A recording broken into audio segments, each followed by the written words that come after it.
판서글씨보다 패드는 별로 못해. 자, 이렇게 있어요. 그래서 이제 세상의 모든 원소는 동위 원소를 가지고 있다라고 해도 과언은 아니에요. 알겠지? 그래서 6번인데 12짜리도 있고 13짜리도 있고 그래. 그 다음 또 이런 것도 있어요. 염소가 있어요. 염소. 이 CL이거든. 자, CL인데 이 CL은 말이야. 몇 번으로 봤냐? 뭐 17번으로 봤죠. 17번, 27번. 근데 이제 질량수가 35짜리도 있고 37짜리도 있는 거야. 알겠지? 그런데 이제 자연계에는 이와 같은 애들이 어떤 일정한 비율을 가지고 있어. 알았지? 그래서 퍼센트로 따지면은 요게 75%, 요거는 25% 이렇게 들어있어요.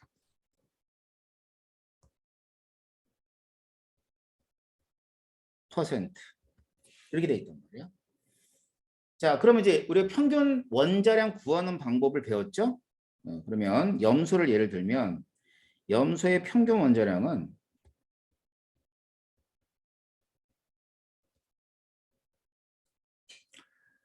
어떻게 구하냐면 질량수에다가 비율을 곱해주는 거야. 근데 이 비율은 퍼센트는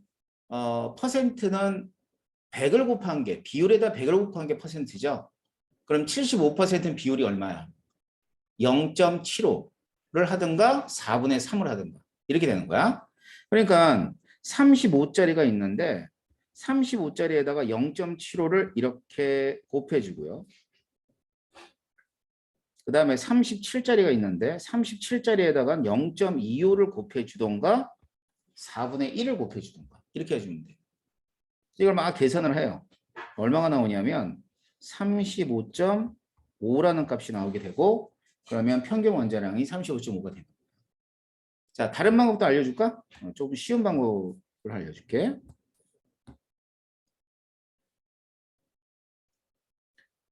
자, 질량수가 35짜리 있죠. 그 다음엔 37짜리도 있어요. 근데 보는 것처럼 뭐가 비율이 크냐면 35짜리가 커요. 그지? 그러면 평균 원자량은 어디에 가까울까? 35에 가깝겠지 뭘. 평균 원자량이. 35가 4분의 3이잖아. 알았어요? 그랬을 때 여기서의 비율과 여기서의 비율이 몇 대 몇이 되는 거냐면 1대 3이 되는 거야. 25, 75니까 1대 3이잖아. 그지? 그러면 어디가 3 같아? 여기가 3이겠지. 그지? 그 다음에 여기가 1이 되는 거야. 이해됩니까? 자, 그러면 지금 요 전체가 차이가 얼마만큼 나요? 2 나지 않아? 그지? 자, 2 나면 여기서부터 여기까지가 얼마가 될 것 같아? 0.5지. 그렇지. 0.5. 그러니까 여기가 0.5면 이쪽이 1.5가 될 거니까. 알았어요? 그럼 35에다 0.5를 더하면 얼마가 돼? 우리가 금방 구했던 35.5가 나와요, 안 나와요? 나오죠? 이렇게도 구할 수 있어. 알았지? 그래서 이렇게 방법이 두 가지가 있습니다. 여러분들이 이제 자꾸 하다 보면 약간 편한 방법을 찾게 되겠죠. 그럼 이걸 물어볼까? 아, 이거 어렵고 안 푸는 수도 없지. 이걸 물어봐. 몇 대 몇이냐? 1대 3인지 1대 4인지 1대 5인지를 물어본다. 뭐가 주어질까 그러면? 평균 원자량이 주어지겠지. 됐죠? 그래서 우리가 원자량과 질량수는 다르다는 얘기는 지난 시간에 했던 것 같아요. 알았어요? 그래서 이제 뭐 보면은 원자량이 전부 다 이렇게 나와. 주기율표 멋진 거 하나 보여줄게. 멋지죠? 주기율표 하면 이 정도를 주기율표라 하죠. 어디 허접 쓰레기 같은 걸 주기율표라 하지 않습니다. 자, 그러면 붕소 보이니? 여기? 잘 보이네. 원자량 읽어봐. 얼마야? 10.811. 맞지? 딱 안 떨어지지? 왜? 동위원수 때문에. 알았지? 분소도 동위원소를 가지고 있는 거야. 알겠어요? 그럼 다른 것도 다 똑같아요. 뭐 예를 들어 칼륨 얼마요? 원자량이 39.0983 보이지? 그럼 얘도 뭐 때문에? 동위원소 때문에 39.0983이 되는 겁니다. 알겠지? 그래가지고 이제 이 그 모든 시험에서는 그렇기 때문에 원자량이 주어지지 않으면 안 돼. 원자량이 안 주어지면 그건 문제 오류야. 우리한테 thank you so much. 그지? 왜? 원자량 안 주어지면 오류거든. 왜? 동위원소 가지고 문제 풀 수 있잖아. 수소인데 선생님 이것 2도 될 수 있잖아. 막 우긴단 말이야. 그럼 선생님 할 말이 없어. 그래서 원자량이 주어집니다. 알겠죠? 자, 그러면 이렇게 주어진 원자량 또는 비율을 가지고 뭘 할 거냐면 이러한 원자들에 의해서 만들어지는 분자를 갖다 한번 볼 거예요. 이제 분자 그러면 이제 그 뭐냐면 염소 Cl2를 한번 볼게. 알았지? 자, Cl2다.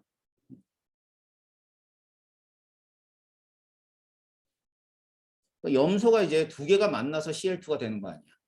그지? 그러면 염소는 얼마짜리 얼마짜리 있대? 35짜리도 있고 37짜리도 있대. 그 다음에 또 35짜리도 있고 37짜리도 있대요.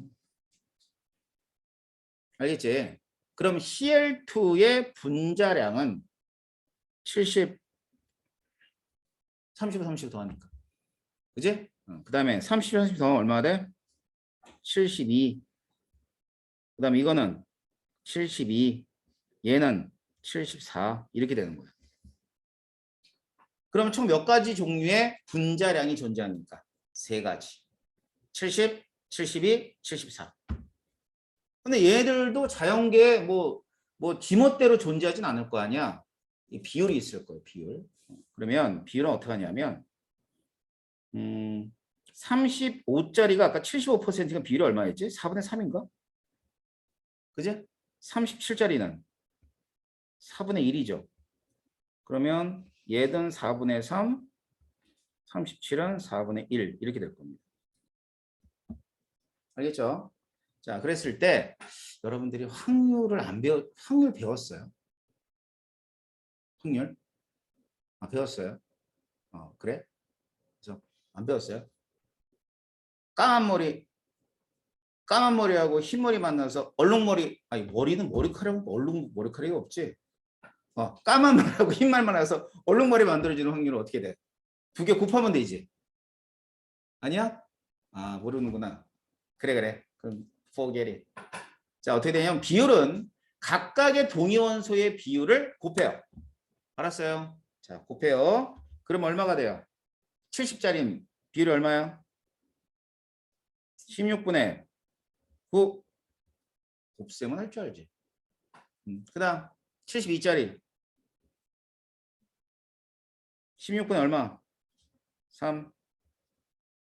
그러면 얘는 16분의 여기도 3. 이거는 16분의 1 이렇게 되는 거예요. 아셨어요? 자, 그렇다면 자연계에는 70짜리는 16분의 1만큼 존재하고 72짜리는 얼마 존재한다고 봐야 돼? 16분의 6이지. 맞지? 35, 37도 되지만 37, 35도 되는 거야. 그럼 두 비율을 곱한 다음에 곱하기 2를 해줘야 돼. 되게 중요해. 자, 35 더하기 37은 37 더하기 35가 같지만 순서가 다르기 때문에 각각을 경우의 수로 따지는 거야. 이해됩니까? 그래서 곱하기 2를 해줍니다. 그리고 16. 오케이. 자, 그렇다면 이 염소라고 하는 분자도 뭘 가지고 있을까? 평균 분자량이 있어. 분자의 질량. 알았지? 그러니까 염소는 뭐 70밖에 없는 게 아니고 72도 있고 74도 있으니까. 그래서 이번에는 이 평균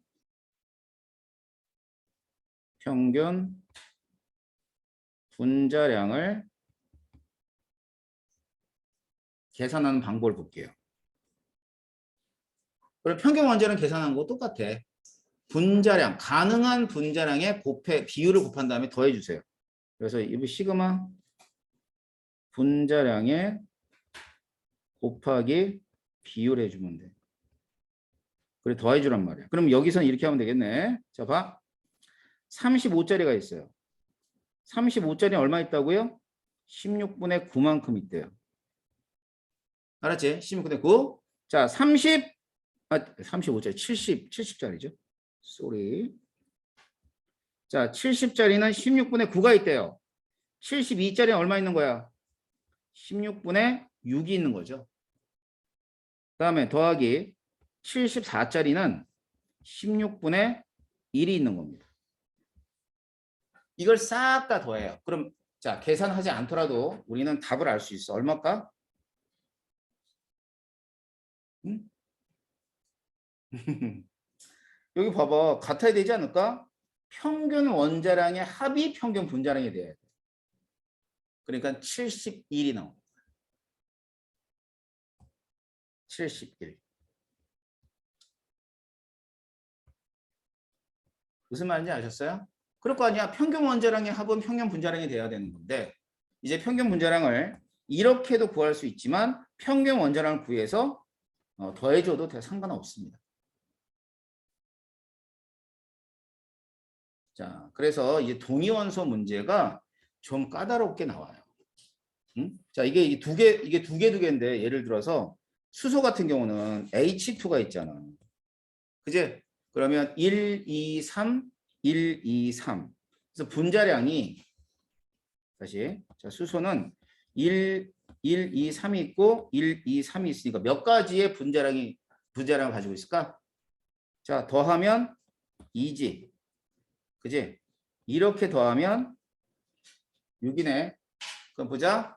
2, 3, 4, 5, 6. 5가지겠죠. 그지? 요 정도가 나오면 3, 3으로 나왔을 때가 이제 가장 어려운 문제야. 알았어? 자, 그러면 여러분들이 이 동위원소 문제를 풀 때 왜 어렵냐면 이 숫자로 안 나와. 숫자로 안 나와, 숫자로. 숫자로 안 나오고 어떻게 나오는 줄 알아? 문자로 나와, 문자. 이걸 그냥 A라고 넣어. 이걸 B라고 넣고 얘를 C라고 놔버려, 그냥. 알겠어? 그럼 원자량은 얼마가 되겠니? 원자량은 2분의 A지. 이건 2분의 C가 되고. 그렇잖아. 분자량이 A가 있고 C가 있는데 A는 제일 작은 값, C는 제일 큰 값이야.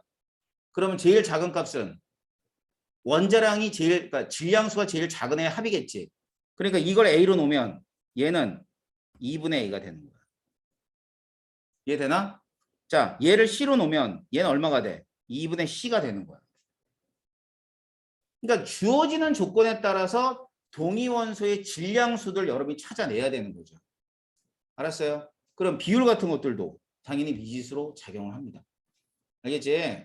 자, 그래서 2단원엔 준킬러 문제를 합시다. 킬러 문제라고 하기에는 뭐 그렇게 크게 어렵진 않으니까 준킬러 문제들이 어디에서 나오냐면 이 동위원소에서 나와요. 알겠지? 그래서 이제 집에 돌아가시면 여러분들이 뭘 해야 되냐면 문제를 좀 풀어야 돼요. 우리가 문제도 같이 푸는 단위니까. 알았지? 숙제가 우리 교재에 어디 보자.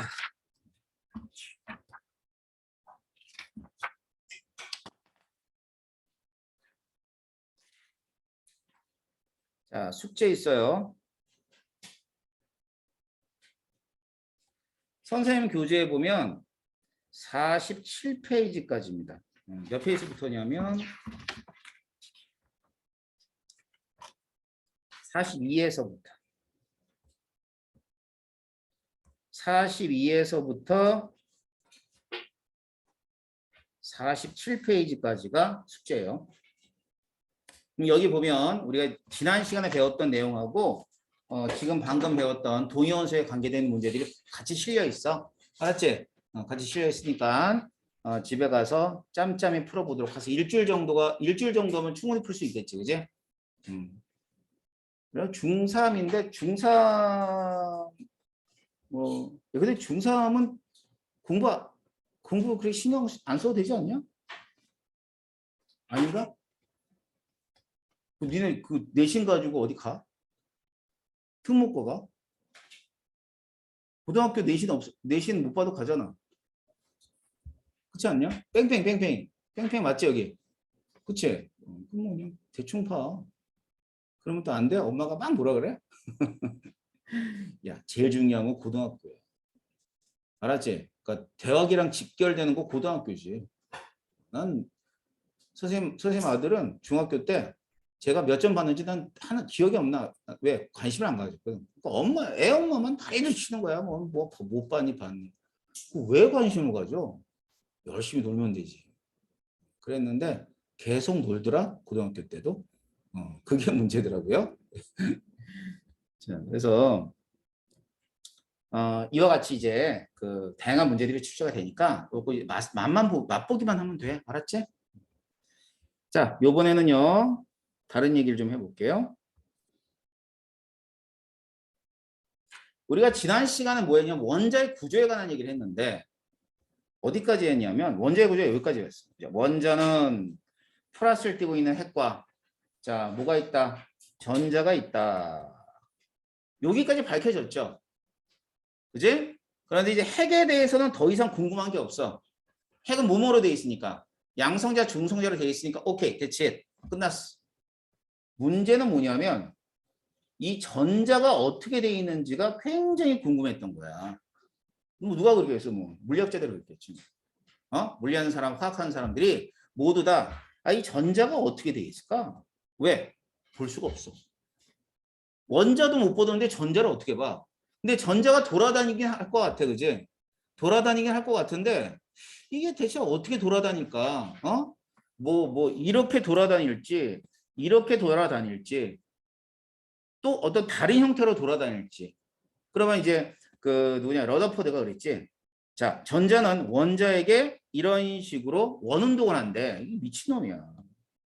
왜냐하면 모든 전기를 띤 입자가 원운동을 하게 되면 에너지를 잃고 어디에 부딪히면 중심에 부딪혀.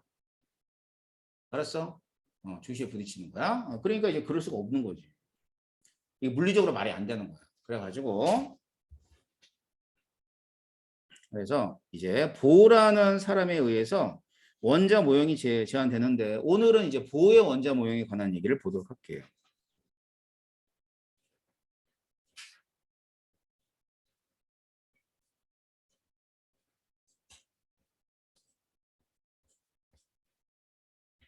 보의 원자. 자, 보라는 사람도 굉장히 유명한 물리학자입니다. 실제로 뭐 여러분들이 잘 아는 원자폭탄 뭐 이런 거 만들 때 프로젝트에 참여한 사람이에요. 자, 그러면 이 보의 원자 모형을 하기 앞서서 일단 해야 되는 건 배경 지식이 좀 필요해요. 빛. 빛이야, 빛. 이 빛이 뭐냐면요. 우리가 이제 눈에 보이는 빛, 태양빛 이런 빛들이에요. 근데 이 빛이 이제 성질을 따지면은 이 빛은 전자기파. 이게 파동이에요, 파동.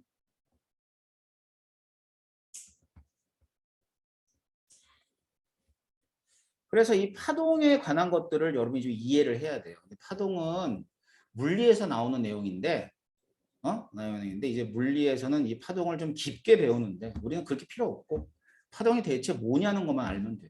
알았지? 그래서 전자기파는 이제 뭐 왜 전자기파라 그러면 전기하고 자기 있죠. 그게 이렇게 진동을 해. 이렇게 우리가 눈에 안 보이지 당연히. 이런 식으로 막 진동을 하면서 빛들이 진행하게 돼 있단 말이에요. 그래서 전자기파라 그래요. 그럼 어차피 그러나 저러나 뭐예요? 파동이에요, 파동. 알겠죠?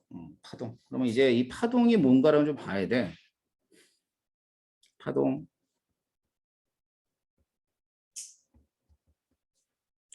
파동은 이렇게 됩니다. 매질의 진동에 의해서 에너지가 전달되는 거. 자, 대표적인 파동이 뭐냐면 바닷가 가면은 넘실넘실 거리는 파도죠. 이 파도가 대표적인 파동이야. 그럼 생각해봐. 파도가 막 때려. 벽을 때려. 아니 돌을 때려. 그지? 지금은 안 부서지는데 계속 때리면 나중에 부서져 안 부서져? 부서져. 그렇지. 그럼 뭐야? 그 파도는 에너지를 가지고 있는 거야. 자, 파도가 막 산만한 게 막 내려쳐. 그럼 도시가 하나 없어지죠? 뭐 쓰나미 뭐 이런 거. 별거 아니잖아. 물이 파도가 이만한 게 내리치면 뭐 이런 게 일어나요. 그러니까 파동이라는 것은 결국 에너지를 전달해 주는 거야. 그래서 이제 이 파동을 보면은 이렇게 돼 있거든요.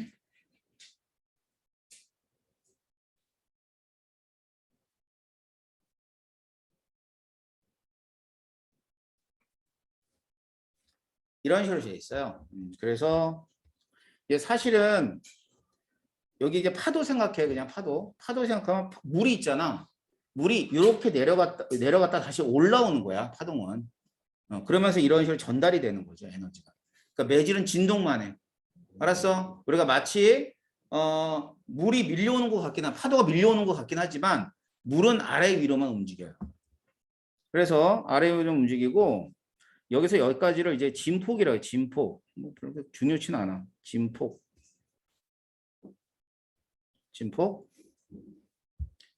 그다음에 여기를 뭐라 그럴까? 여기를 마루. 여기 뭐라 그러겠어? 홀. 아, 참. 산마루 알아? 산마루? 골짜기 알아? 골짜기? 그거야. 산마루 맨 위에. 마루. 골짜기 맨 밑에. 자, 그래가지고 여기서부터 마루에서부터 마루까지 길이가 있어요.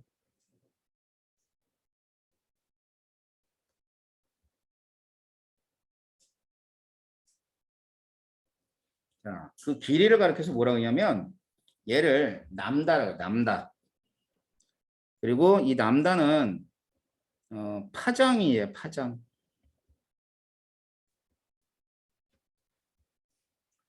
한마디로 이 남다라고 한 것은 한 파동의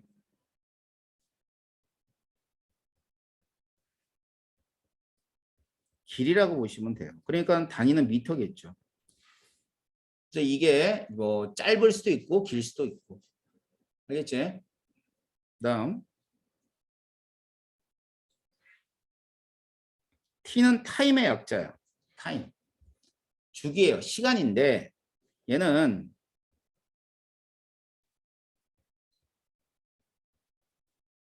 시간이다 그래요. 시간.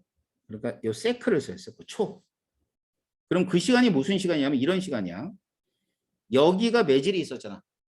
물이 있었어. 자, 물이 내려갔다가 다시 원 위치로 돌아올 때까지 시간이야. 그게 이제 한 파동이니까. 알았어요? 주기라 그래요.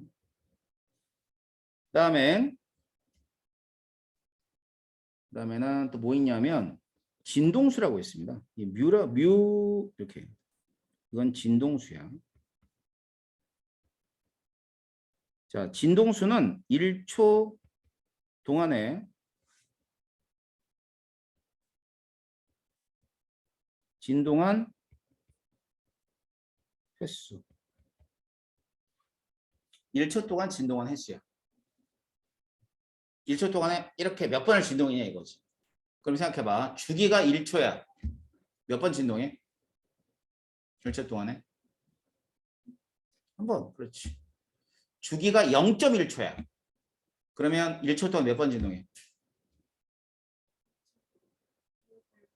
10번. 그렇지. 10번. 0.1초니까 1초 동안에는 10번을 진동할 거야. 자, 주기가 말이죠. 0.01초예요. 되게 짧네요. 그죠? 0.01초예요. 1초 동안 몇 번 진동해요? 100번. 자, 결국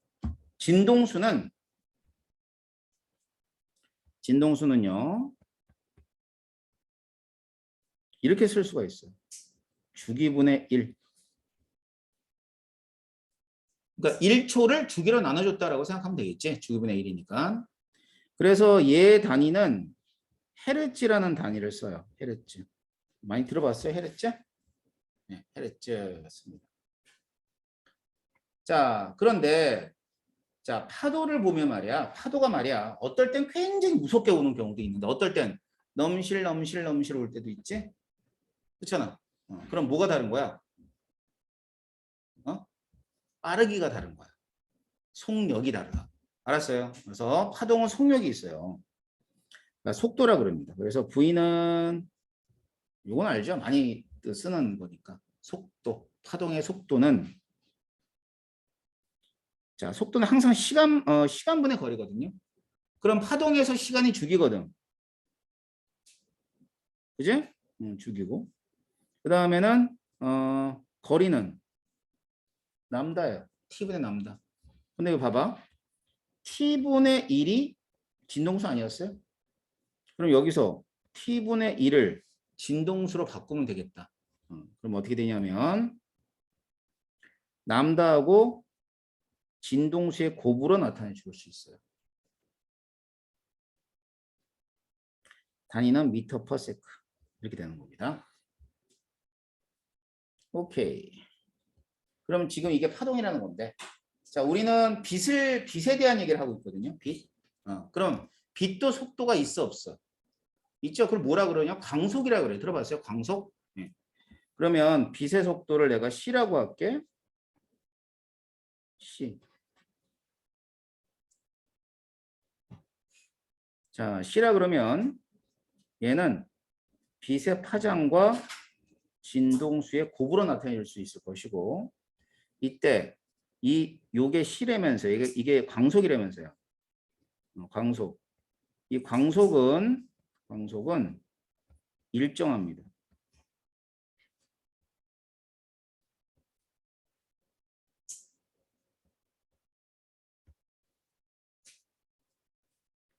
그럼 얘들아 봐봐.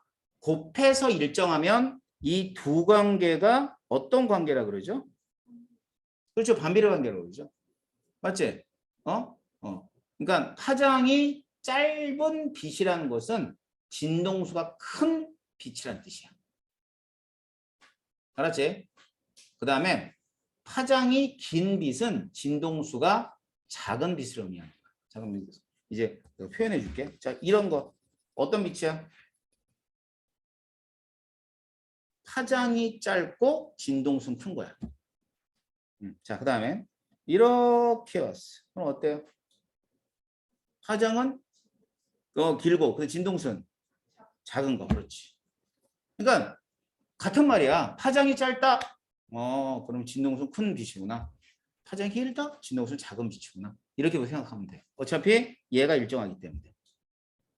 자, 그러면 우리 빛에 대해서는 일단은 광속을 어떻게 표현하는 걸 봤어요. 근데 이제 빛도 에너지가 있죠. 그잖아. 낮에 딱 뜨겁다가 저녁 되면 조금 어때? 시원해지잖아. 뭐 때문에? 낮에 에너지하고 빛의 에너지와 밤에 저녁 때 빛의 에너지 다르기 때문에. 그래서 이 에너지를 에너지예요. 빛의 에너지. 빛 에너지.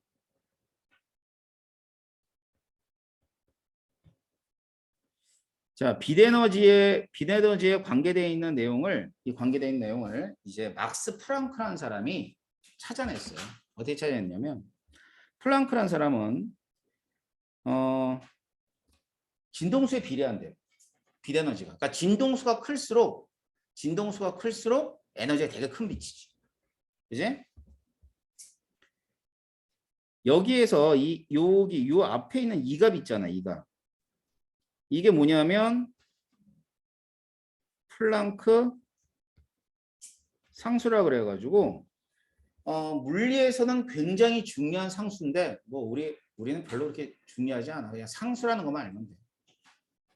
그래서 이 막스 프랑크라는 사람이 천재거든요. 천재. 이거를 7살 때 아이디어를 냈대. 이 식을 이제 만들 때 7살 때 아이디어를 내가지고 20살 때 박사학위를 받아요. 27살 때 대학 교수가 됩니다. 그래 대학 교수인데 그 중간에 이 사람이 노벨 물리학상 받죠. 천재 맞죠, 그죠? 서른도 안 됐는데 할 거 다 했지. 그지? 얼마나 외로울까, 그지? 외롭지 않겠어, 천재가? 뭐 대화가 통하는 사람이 있어야 될 거 아니야. 그잖아. 자기 또래 애들은 뽀로로 하고 있는데 지 혼자 이런 거 생각하고 천재는 별일 것 같아. 천재이고 싶어요? 아, 그래요? 그 내가 아는 천재가 하나 있는데 그 사람은 난 모르는 사람이고 막 TV에 막 나왔었어. 그래가지고 뭐 주기율 있잖아. 주기율 뭐 그다음에 파이 원주율 이런 걸 막 쓰고 이랬던 애야. 7살 8살 때 천재지. 그랬는데 그 천재가 막 TV에 한 1년 나오다가 갑자기 모든 매스컴에 사라졌어. 그러다가 이제 어느 날 갑자기 그 사람이 그 뉴스에 뜬 거야. 그래가지고 천재는 속일 수가 없나 보지. 어디 있냐면 지금 충남대인가 충북대 천문학과 교수로 있어. 서울대 아니야. 충남대 충북대. 근데 그 충남대인가 뭐 충북대인가 하면 그 대학교에서 논문을 썼는데 그 논문이 전 세계적으로 센세이션을 일으킨 거야. 그래가지고 이거 누구냐 찾아보니까 그 천재였던 거야. 그 사람한테 인터뷰를 봤어.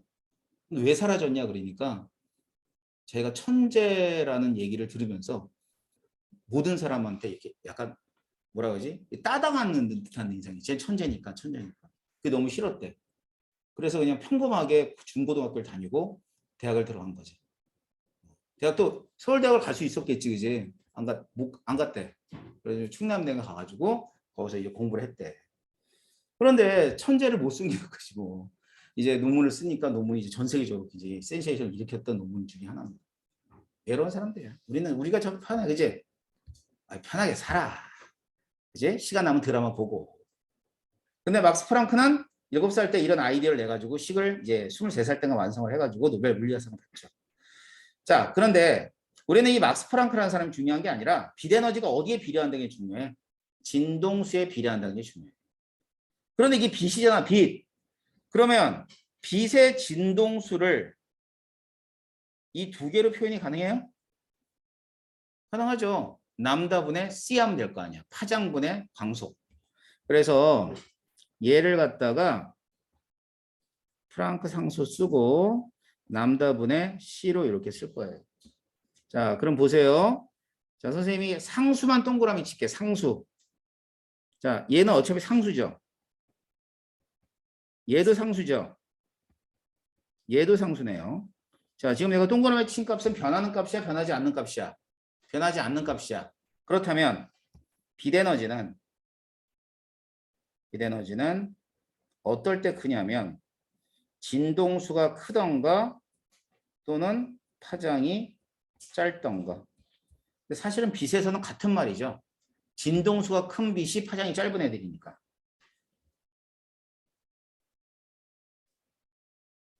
아셨죠? 그래가지고 이제 프리즘 알아요? 프리즘? 그러니까 이제 프리즘은 여러분 해봤잖아요. 초등학교 때. 빛을 이렇게 집어넣으면 이렇게 쭉 나눠져 안 나눠져? 쭉 나눠지지? 빨주노초, 파남보 이렇게 나눠진단 말이야. 그러니까 이걸 가지고 프리즘이라 그래. 알았지? 근데 빨주노초, 파남보는 우리 눈에 보이는 빛만을 뜻하는 거고 빛의 종류는 굉장히 많아요. 알았어요? 빛의 종류 좀 몇 가지 알려줄게요. 상식적인 얘기니까.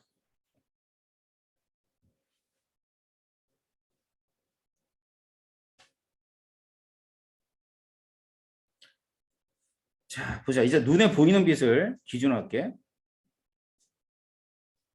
여기. 이 눈에 보이는 빛이니까 이게 이제 가시광선이에요.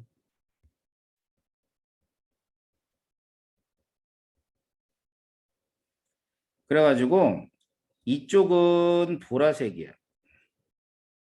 이쪽은 빨간색이야. 빨간색.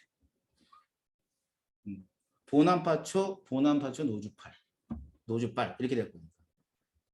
알았죠? 가시광선이고.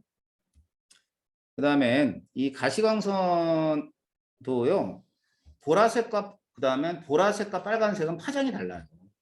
그래서 이제 빛은 이쪽으로 갈 때 이쪽 빛은 파장이 어떠냐면 파장이 짧은 빛이야.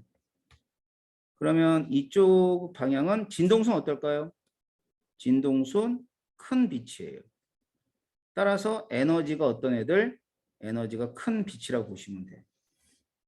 알았죠? 어디로 갈 때? 어느 쪽에 있을 때? 왼쪽에 있을 때.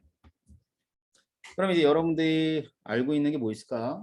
자, 보라색 밖이야. 보라색 밖에 있대. 그걸 뭐라 그러지? 자외선. 보라색 밖이니까 자외선. 자, 그 다음 자외선보다 에너지가 큰 빛이 X선. X선보다 에너지가 큰 빛은 감마선. 이래요. 일단 뭐 이게 어떤 빛인지 모르지만은 대략적으로 여러분이 들어는 봤어요. 그죠? X선, 감마선 이런 것들. 자, 그러면 여기 있는 빛이 있잖아. 에너지가 커요, 안 커요? 굉장히 크죠? 이쪽 굉장히 큰 애들이에요. 감마선. 이 감마선은 말이야. 우리가 인체에 노출되게 되면 5분을 못 버팁니다. 5분을 못 버티고 사람이 죽어요. 감마선에 노출되면. X선은 뭐 여러분들 팔다리 부러지면 한 번씩 찍어본다든가 뭐 속이 안 좋거나 그러면 한 번 찍어보는 게 X선이죠. 하지만 얘도 오래 노출시키면 안 돼요. 자외선은 다 알죠? 자외선 때문에 뭐해? 피부가 화상 입잖아. 바닷가 같은 데 이제 뭐 선크림 안 바르고 돌아다니면 저희도 되게 힘들죠. 따갑고. 그지? 그러니까 이쪽에 있는 빛은 에너지가 되게 크기 때문에 한마디로 우리 인간 입장에서는 굉장히 위험한 빛들이야. 알았어요? 자, 그러면 이쪽 빨간색 바깥에. 빨간색 바깥에. 빨간색 바깥은 적외선이라고 해요. 적외선.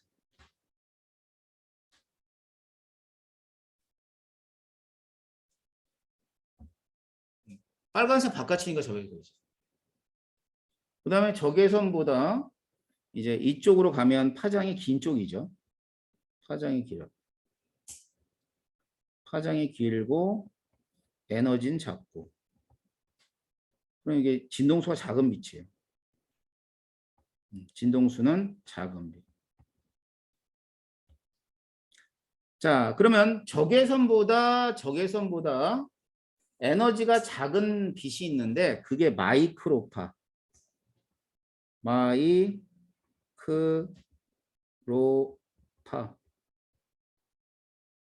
이거보다도 에너지가 작은 빛이 있는데 그게 뭐냐면 여러분이 들어본 단어죠. 라디오. 여기가 라디오파야.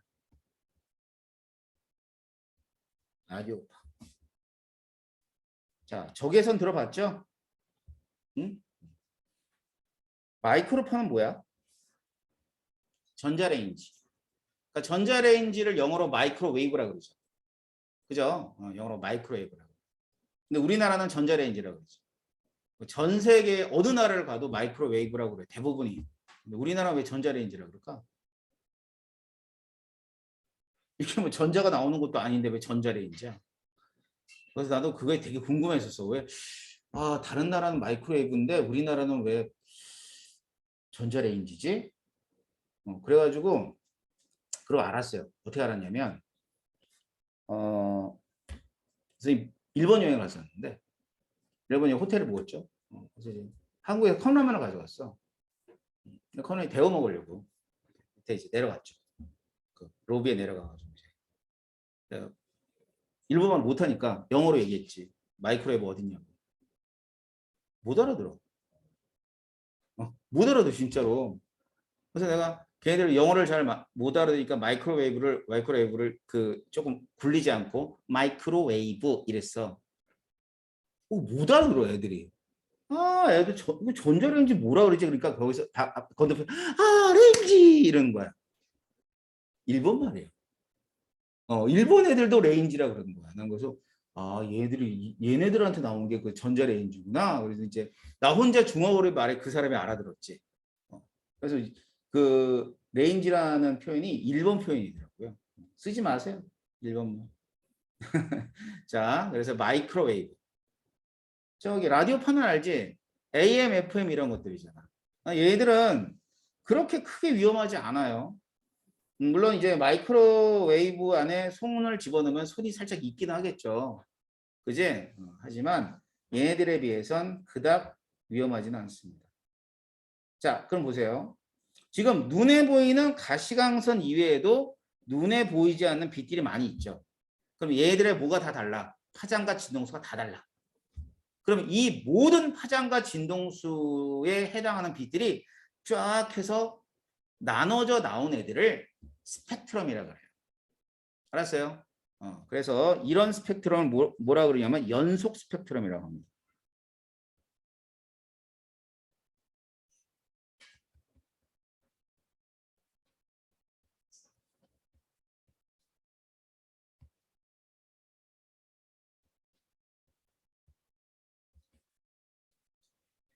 자, 그래서 이제 스펙트럼은 이제 분광이라는 뜻이거든. 나눈다는 뜻이야. 그럼 여러분들은 아마 이렇게 이런 말을 더 많이 들어봤을 거야. 스펙. 스펙 알아요? 스펙? 스펙하지? 그 스펙은 스펙트럼의 약자다. 몰랐지? 알았어? 스펙이 뭐야? 스펙이 그거야. 다양한 경험을 쌓았느냐. 그러니까 다방면의 경험을 쌓으면 이 사람은 스펙트럼이 넓은 사람이고 그걸 우리는 줄여서 스펙이 좋은 사람이라고 얘기해줘. 배경이 좋다 이거지. 이 사람 여러 가지. 그런데 우리는 그게 좀 잘못됐죠. 우리나라 얘기하는 그 스펙트럼은. 그러니까 미국 같은 경우나 제대로 된 스펙트럼 이런 거지. 여러 가지 경험한 사람이 좀 다른 일들도 잘할 거야 라고 믿는 거고 우리는 스펙이 좋다는 얘기는 자 공부도 잘해야 되지. 음악 미술도 잘해야 되지. 뭐든 잘해야 돼. 체육도 잘해야 되는데 이놈이 말이야 리더십까지 있어야 돼. 야 그러면 그게 인간이야? 인간 아니지. 그뭐 거의 뭐 슈퍼맨 같은 애들이지. 맞잖아. 공부도 잘했는데 뭐 이렇게 해가지고 나중에 요즘에 착한 것도 따진다. 참나. 공부도 잘해야 되는데 착하기도 해야 돼. 봉사도 많이 해야 된다 이 말이야.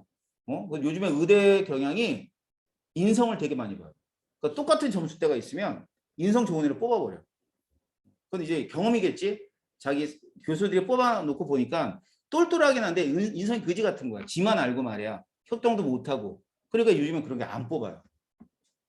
내신이 1.0이라도 안 뽑아 걔.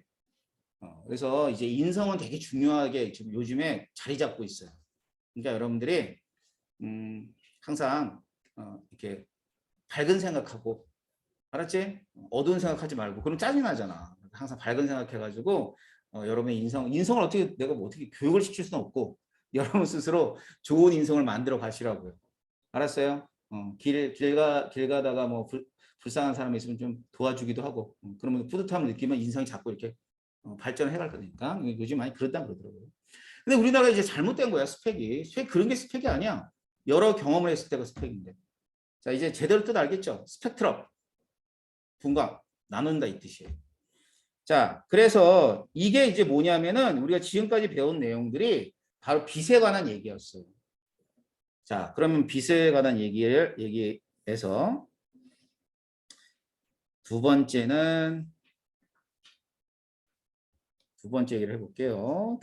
두 번째.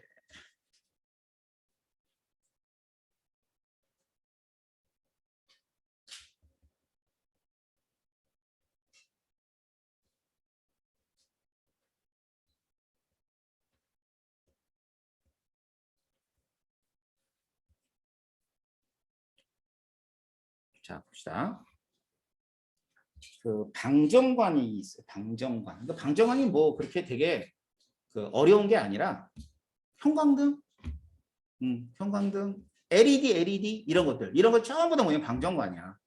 전압을 걸어줘서 빛을 나오게 하는 애들이거든. 그래서 이제 방정관이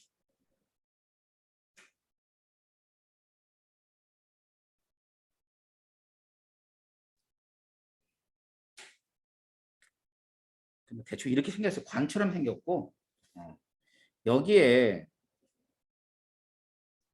이렇게 전압을 걸어줘요. 그러니까 전기를 걸어준다고. 전기를 걸어주는데 굉장히 큰 전기를 걸어줘요. 플러스 마이너스 플러스 마이너스. 그래가지고 이런 식으로 이제 전기를 걸어주게 되면 이게 방정관이에요. 알겠죠? 근데 여기다 이제 뭐를 집어넣냐면 여기다 수소를 집어넣은 거예요. 수소. 물질을 집어넣은 거죠.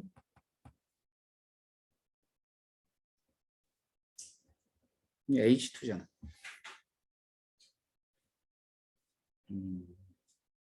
자, 얘를 집어넣었더니만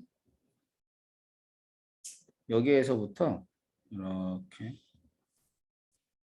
빛이 나왔대. 근데 빛이 나왔는지 어떻게 알았을까? 빛이 나오는지 어떻게 알았어? 간단하지. 눈에 보이니까 알았지.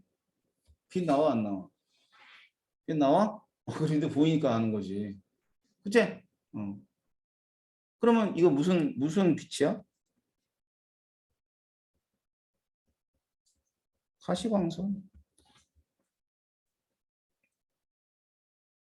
그 눈에 보이니까 가시광선이야. 알겠죠? 그래가지고 이 가시광선을 말이야. 이 가시광선을 이렇게 프리즘에 통과시켜줬어요. 프리즘에 통과시켰는데 그 전에 이제 가시광선이 나왔는데 가시광선이 나왔을 때 예상할 수 있는 스펙트럼은 어떤 스펙트럼이야? 빨주노초 파남보 연속적인 스펙트럼이겠지. 그지? 근데 예상과 전혀 다르게 자 빛들이 분광을 하긴 했어요. 이렇게 나눠졌어요. 빛이 쫙 이렇게 나눠졌어요. 나눠져가지고 여기서 빨주노초 파남보를 나타내 줄 줄 알았는데 그게 아니라 이렇게 선으로 띡 하나 또 띡 하나 그래가지고 또 띡 하나 이런 식으로 예상을 전혀 못한 그러한 스펙트럼이 나온 거죠. 선으로 나왔어. 그래서 이런 걸 연속 스펙트럼이라 하지 않고요. 선으로 나왔다 그래서 선 스펙트럼이라고 그래요.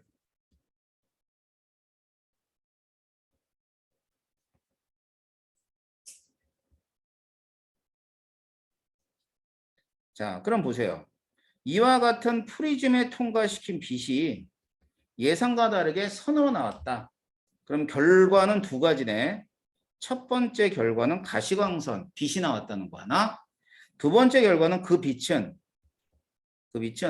모든 빛이 나온 게 아니라 특정한 빛만 나왔다는 뜻이에요. 그럼 이거 가지고 이제 물리학자들이 고민했겠지. 왜 그랬을까? 생각을 해보니까 이렇게 한번 생각해봐. 핵이 있어, 핵. 이거 핵이야. 자, 핵이고 전자는 핵 주위에 있을 때 어때요? 가장 안정하죠? 그렇잖아. 플러스하고 마이너스는 그러니까 가까이 있으면 제일 안정해. 알겠지? 그런데 지금 뭐를 가했죠? 여기가 고압의 전압을 걸어줬다 그랬죠? 고압의 전압은 굉장히 큰 에너지를 뜻해. 그 에너지를 줘버린 거야. 어디다가? 원자한테 준 거죠. 그러면 에너지를 받을 수 있는 애는 핵이 아니라 전자거든. 왜? 전자가 좀 자유로우니까. 그래서 이 전자가 말이야. 에너지를 받아서 훅 하고 커졌어. 이렇게. 그러니까 이렇게 생각하면 돼요. 자, 바닥에 있던 핸드폰을 들어 올렸어. 자, 뭐가 올라갔어? 높이가 올라갔어요? 근데 이걸 갖다 이제 뭐라 그래? 위치 에너지가 커졌다 그래.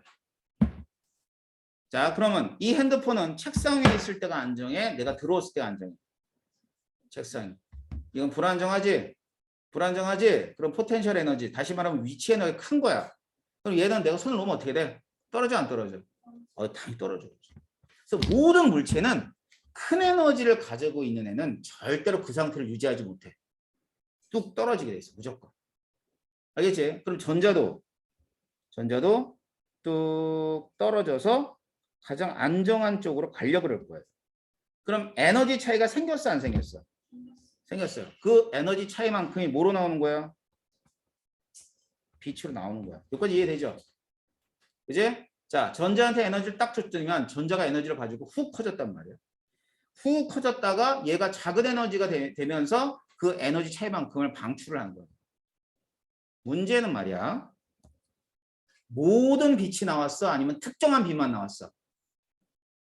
특정한 빛만 나왔지. 그지? 그러니까 봐봐. 전자가 가질 수 있는 에너지가 모든 경우를 다 가질 수 있으면 얘가 떨어질 때 어떤 빛이 떨어져야 돼? 어떤 빛이 나와야 돼? 연소 스펙트럼. 그렇지. 아니었어. 선이 나왔다는 얘기야. 선이 나왔다는 것은 이런 거지. 에너지가 이런 에너지를 갖는 전자도 있고 이런 에너지를 갖는 전자도 있고 그런데 절대로 여기 사이에서는 가질 수 없는 거지. 알았어? 그러니까 결국은 특정한 에너지 값을 갖는 그러한 특정한 에너지 값을 갖는다. 뭐가? 전자가. 이걸 확인하게 되는 거야. 알았어요? 그래서 여기서 떨어지면서 빛 하나, 여기서 또다시 떨어지면서 빛 하나 이렇게 나온 거죠. 그게 이제 선으로 이제 표시가 된 것 같아. 선으로. 이해되나? 자, 그렇게 되면 지금 이와 같은 수소 원자의 실험을 통해서는 전자의 특정한 에너지 준위를 설명할 수 있다. 또는 특정한 에너지가 있을 거라고 예상해 볼 수 있는 겁니다. 알겠어요?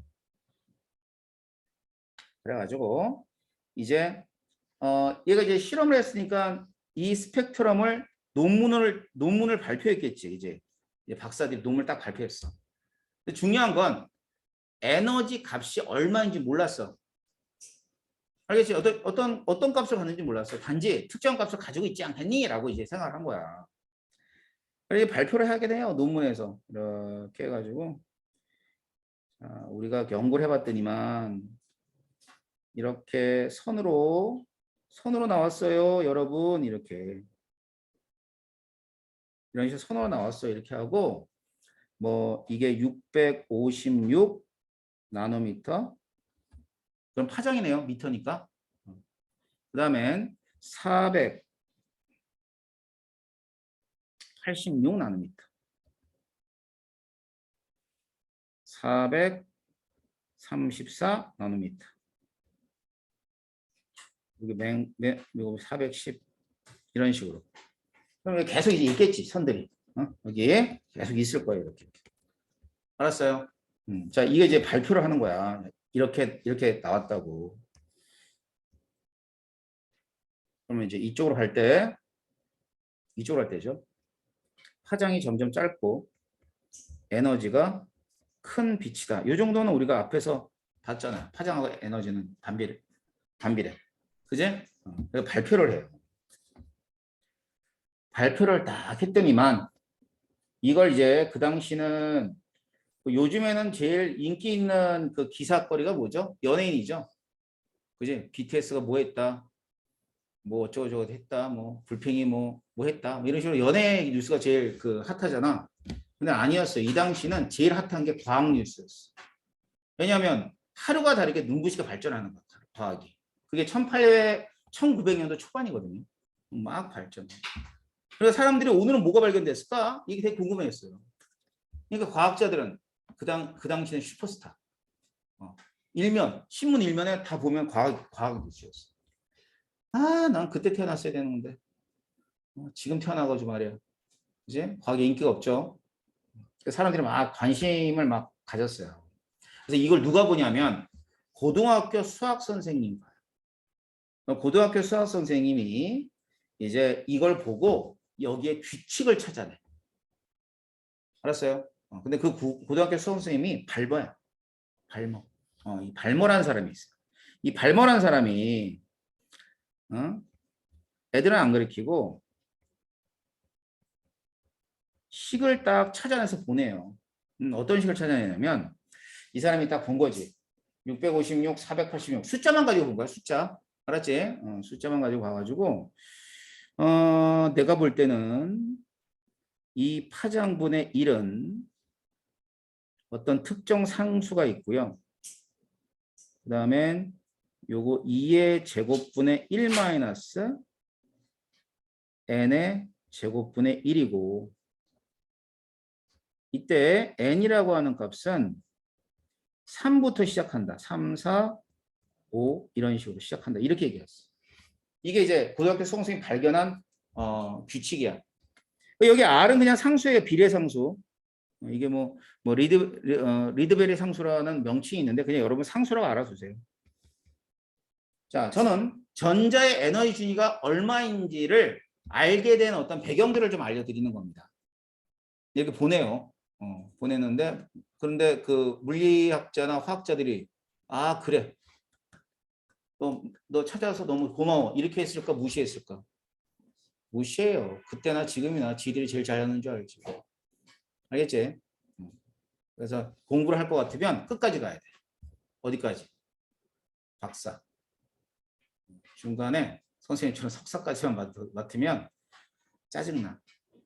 그래서 선생님이 이제 그 석사까지 석사 받고 그다음에는 연구소에 취직했는데 아 나 진짜 박사들이 얼마나 잘난 척을 하는지 꼬라지 보기 싫어 때려쳐 나왔어. 그래서 이제 이 박사들은 고등학교 수험생이 딱 만든 이 식을 가지고 웃기지 마 이렇게 된 거야.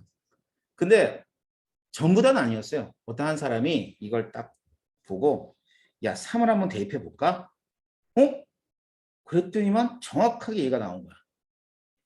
4를 대입해 볼까? 그랬더니만 정확하게 얘가 나온 거예요. 그러면 이 식은 이 숫자를 만족하는 식이야 아니야? 만족하는 식이죠. 그래서 이제 그 사람이 그걸 갖다 이제 대입한 사람이 이제 거기서부터 이제 더 연구를 진행을 하는 거죠. 발머라는 고등학교 선생님은 요거는 하나 딱 보낸 거예요. 나머지는 이제 물리학자나 화학자들이 이런 걸 이 식을 이용해 가지고 전자의 에너지 주리를 밝혀내게 되는 겁니다. 알겠죠? 네. 그럼 전자 주리가 어떻게 밝혀지는가? 네, 커밍순 좀 쉬었다 올게. 그렇죠? 재밌어요? 그래. 그럼 다행이고.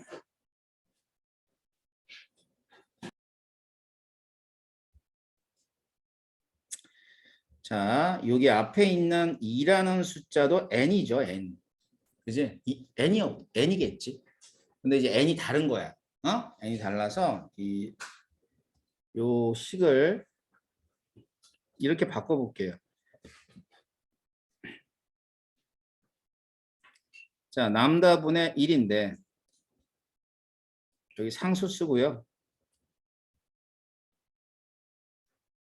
여기는 n1이라 그럴게. n1의 제곱분의 1 마이너스 n2의 제곱분의 1로 바꿔봤어요. n1, n2는 각각 다른 숫자인 거지. 알았지? 그래. 그래가지고 여기다가 양변에도 똑같이 이걸 곱할 거야. 프랑크 상수하고 C를 곱할게. 그래 어디 많이 보던 식이다. 이거 오늘 배웠는데 프랑크 상수 곱하기 남다분의 C는 뭐였지? 비대너지. 비대너지. 그러니까 뭐냐면 이런 파장에 해당하는 비대너지. 근데 이 파장에 해당하는 빛은 어떻게 된다고? 에너지 차이만큼 내놓는다 그랬지. 그러니까 이제 이걸 델타라 델타. 그래서 이거를 델타 2만큼이라고 쓸게요. 자, 델타는 차이를 뜻합니다. 알았어요? 그러면 생각해봐. 지금 이 값하고 이 값 다 상수 아니야? 상수를 다 곱해봐야 상수지 뭐. 그래서 그냥 임의의 상수 A로 놓을게. A.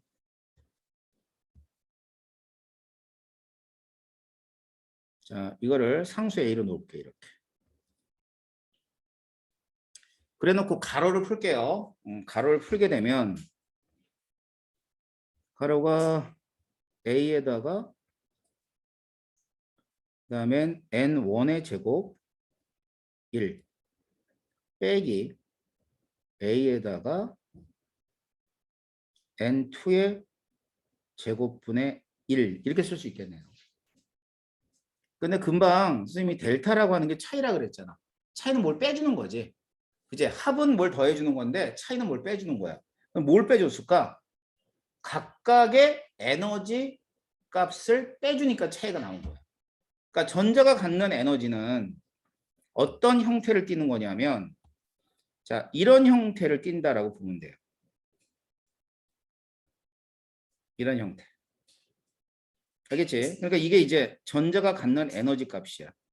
이건 또 다른 에너지 값에 해당하지. 알았어? 그래가지고 이 값을 가리켜서 이제 뭐라고 하냐면 에너지 준위. 그러니까 포텐셜 에너지 있죠? 그거 같이 에너지 준위라는 표현을 써요. 그러면 전자의 에너지 준위는 어떤 형태가 되냐면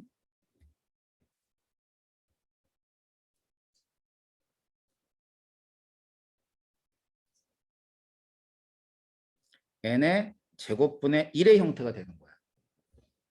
뭐에 따라서? n에 따라서 달라진다 이 뜻이죠. 이때 n이라고 하는 것은 1도 되고 2도 되고 3도 되고 4도 되고 이렇게 되는 거죠. 그래서 지금 얘를 전자의 에너지 준이라는 표현을 씁니다. 자, 그런데 잘 봐봐. 이 에너지 준위는 일종의 위치 에너지예요. 위치 에너지. 알았지? 자, 그러면 지금 이제 뭐 보라는 사람이 이런 얘기를 막 할 때 그 당시에 물리 법칙은 어떠한 사람의 물리 법칙이 대부분의 사고였냐면 뉴턴. 뉴턴 들어봤죠? 쓰지 말고 듣기만 해보세요. 자, 뉴턴이 있어요. 이게 뉴턴이라는 사람이 그 사람도 대단한 천재죠. 만유인력 법칙 발견했잖아. 잠자다가 이렇게 사가 떨어졌어. 그지? 만유인력 법칙 발견했는데 그 사람이 만유인력 법칙을 설명하려고 만든 수학이 미분적분이에요. 아직은 배웠나요? 미분적 벌써 배웠어? 그래. 그렇게 빨리 배웠어. 천천히 배워도 되는데. 미분적분 왜 가르치나 몰라. 하등이 필요가 없어. 우리 열심히 공부해서 의대 갈 거잖아. 꿈을 크게 가져. 야, 니네 나이 땐 딱 대학은 딱 두 가지 대학만 있어. 의대와 약대. 알았지? 나머진 대학 아니야. 그러다가 이제 학년이 올라가면 고1에 조금 몇 개 더 늘어나요. 고3에 졸라 많아. 알았어? 그래서 꿈이 이제 서서히 많은 꿈으로 이렇게 분산이 됩니다. 근데 뭐 초반에는 뭐 의사나 약사는 선생님이 이제 개인적으로 약사. 선생님이 저 이력 보면 알다시피 메가 MD라는 것의 일반화학 교수였어요, 선생님이. 그래서 메가 MD가 약대 들어간 애들 이렇게 대학생들 가르치는 그런 수업을 했었는데 그걸 좀 오래 했었어요. 오래 해가지고 그래서 그런지 몰라도 약대가 굉장히 뭐 특히 여학생들은 매력 있는 직종이고 남학생들도 다 마찬가지고. 의사보다는 돈은 덜 벌죠. 돈 덜 버는데 의사보다는 삶의 질은 높지 않을까? 아니야? 의사가 나? 그래. 의사 하자 그럼. 그렇게 생각하고 의사 해야지. 자, 아무튼 지금 꿈은 이제 그렇다라고 보는 건데 선생님 무슨 얘기를 하려고 그랬냐면 뭐 뉴턴이라는 사람이 있었는데 뉴턴이라는 사람이 미적분을 만들었어요. 근데 여러분 의사 갈 때 미적분 소용도 없어. 대학 갈 때만 쓰지. 야 설마 수술할 때 미적분 하겠니? 안 하지. 그래서 뭐 그걸 그렇게 배우나 몰라. 그래서 이제 우리나라 교육제도에서 난 수학이 제일 문제가 있다고 생각하는 사람이야. 수학은 다 빼야 돼. 미분, 적분 다 빼고 그냥 뭐 함수까지만 배우면 돼. 알았어? 함수 배우고 대학 가면 공대는 미적분 해야 되잖아. 미적분 하고 그다음에 의대는 확률을 해야 돼요. 확률을 못하면 의사가 못 돼. 확률을 좀 더 배우고 이렇게 전공에 따라 수학을 좀 넓혀가면 되는데 뭐 경영대를 가도 미적분. 경영이 미적분이 왜 필요하니? 그지? 수학 교육은 많이 붙여줘야 돼. 니들이 그래야 좀 편하지 않겠니? 야, 수학이 줄어들면 많이 편하지 않아? 응. 융합은 과학으로도 해결돼요. 융합이 졸라 융합돼요. 생물화학, 물리, 지학, 뭐 융합을 막 시키죠.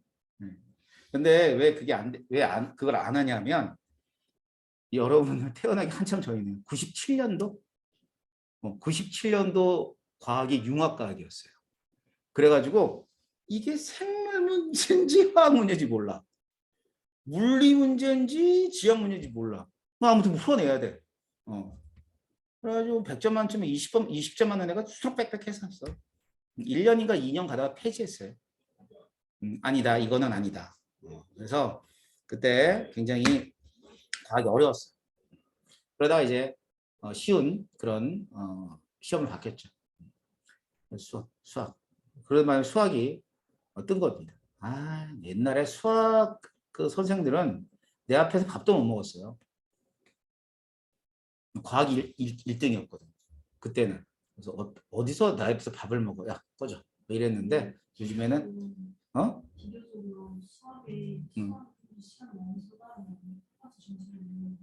그럼요. 그래서 니들이 힘든 거야. 야, 수학이 쉬워봐. 왜 힘들어? 그치? 내 말이 그 말 아니야. 수학이 좀 이렇게 없어져야 된다고. 근데 뭐 그 수학 선생들 하는 얘기는 많이 없어졌대요. 많이 없어졌는데 아직도 어렵긴 하죠. 그죠? 예.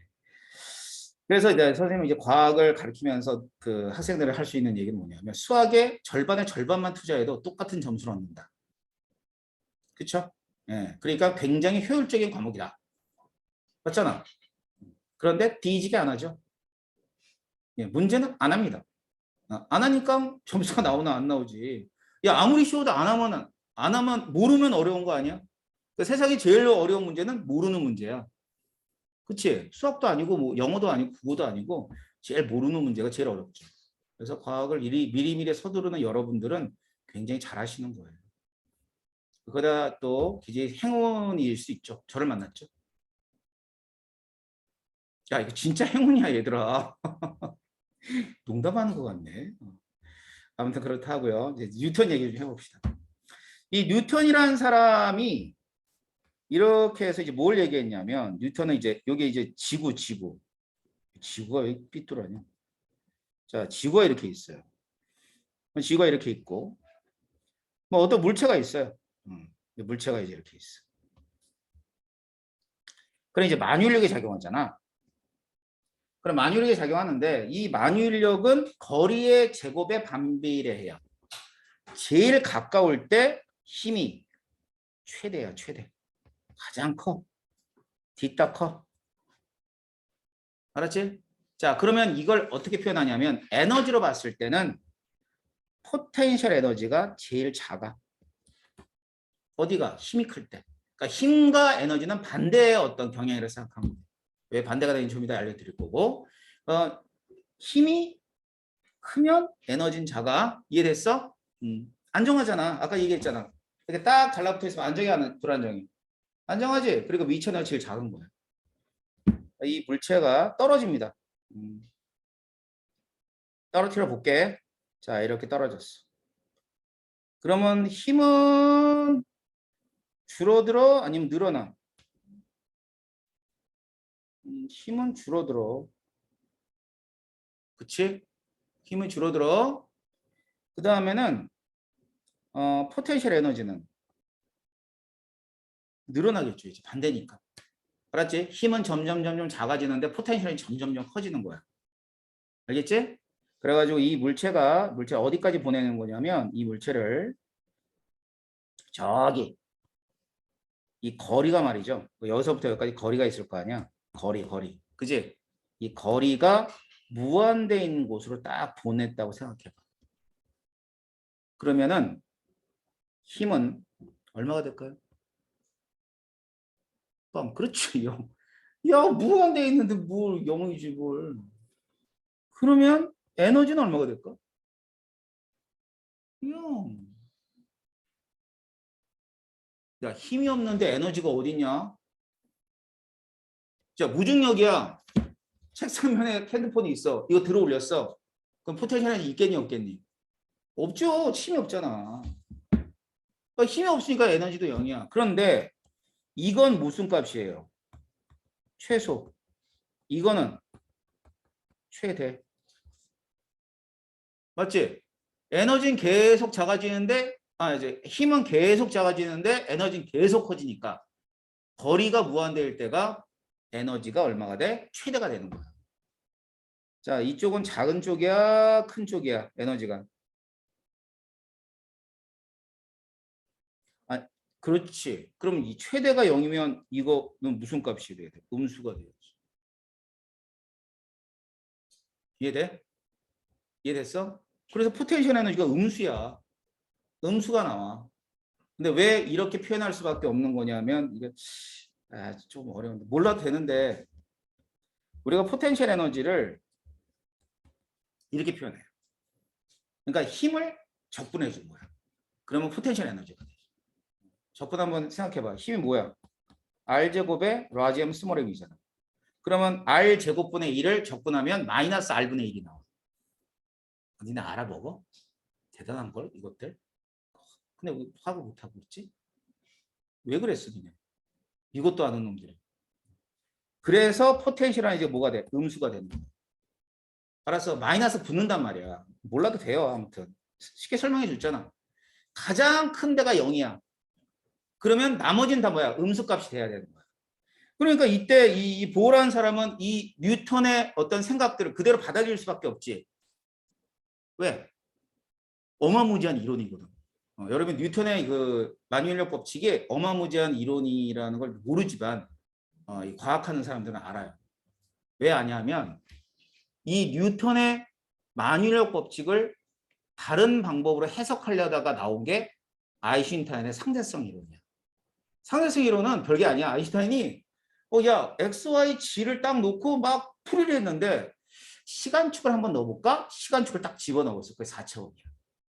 그리고 막 풀다 보니까 이런 이론이 나오네. 그래가지고 상대성 이론을 만들었는데 아무도 이해를 못해. 그래가지고 노벨 물리학상 못 받지. 특수 상대성 이론을 또 내놨더니만 좀 알아먹어. 내놨더니만 한 2명 이해했어. 그래서 또 못 받아 노벨 물리학상을. 그래가지고 상대성 이론 그만큼 어려운 건데 그게 어렵지만 시작은 어디였어? 뉴턴 역학이었어. 이게 이제 여담이고요. 자, 그러면 보어란 사람도 이러한 것을 따라가야 되니까 이건 뭐라 그랬니? 전자 에너지 준위는. 이게 포텐셜 에너지거든. 위치 에너지. 그러니까 어떻게 돼? 여기다 뭐를 붙여야 돼? 마이너스를 붙여야 말이 되는 거야. 마이너스를 안 붙이면 말이 안 되는 거죠. 이해됩니까? 그래서 봐봐. 자, 이걸 이렇게 빗대어서 설명할 수가 있어요. 이거 보세요. 자, 이걸 원자 핵이라고 놔. 아이고. 이걸 원자 핵이라고 놔. 원자 핵. 그럼 얘가 전자야, 그지? 맞잖아. 그럼 플러스하고 마이너스 딱 갈라붙을 때 포텐셜 에너지가 제일 작아. 자, 우리 N 배웠지, N. N이 무한대야. 그러면 전자 에너지 주인은 얼마가 돼? 0 되는 거야. 그래서.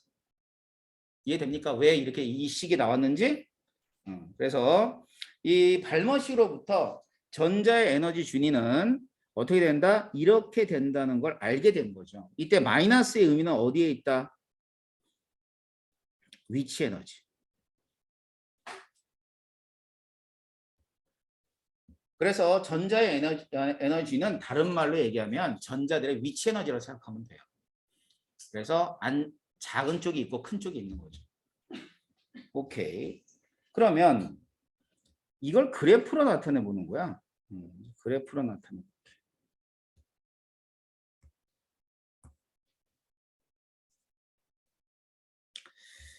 금방 봤던 게 이런 거였죠. 전자의 에너지 준위는 마이너스 그냥 상수 쓰고요.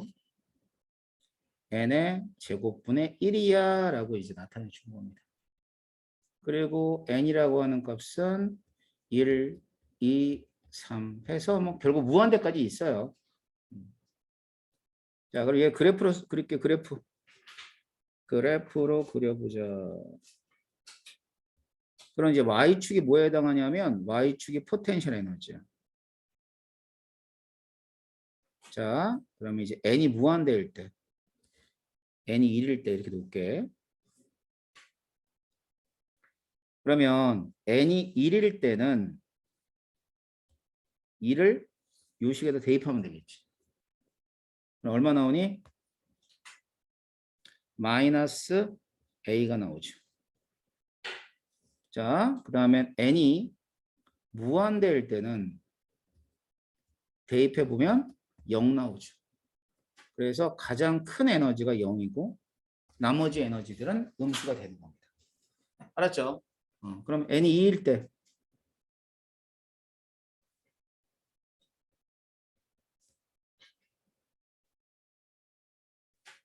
n이 3일 때 n이 4일 때 그 다음에 또 5까지 n이 5일 때 이렇게 계속 무한대까지 있는 거야. 알았지? 그러면 n이 2일 때는 어떻게 돼요? 2를 여기다 대입하면 될 거 아니야. 그럼 얼마가 돼? 마이너스 4분의 a가 되겠다. 그죠? 그 다음에 n이 3일 때는 마이너스 얼마가 돼요? 9분의 a가 되는 겁니다. 이런 식으로. 알겠지?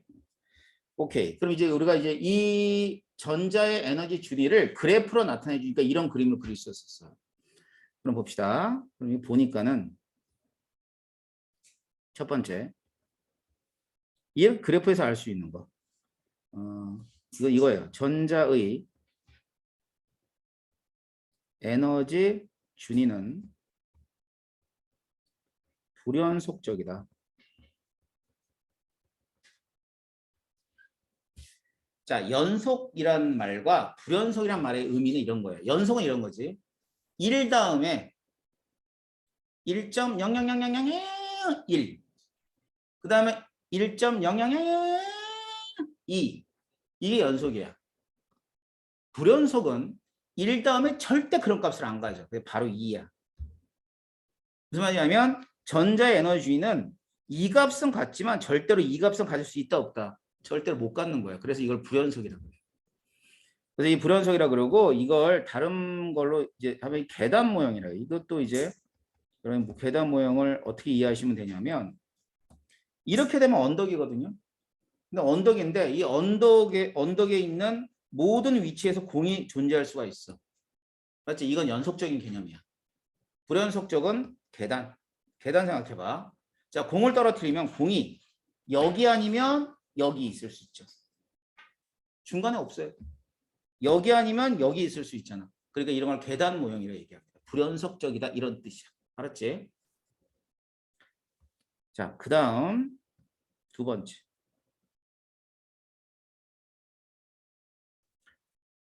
자, 3에서 2로 전이를 한대요. 전자가 이렇게. 뭐 그럴 수 있죠. 뭐 전자가 3에 있다가 2로 떨어질 수 있겠지.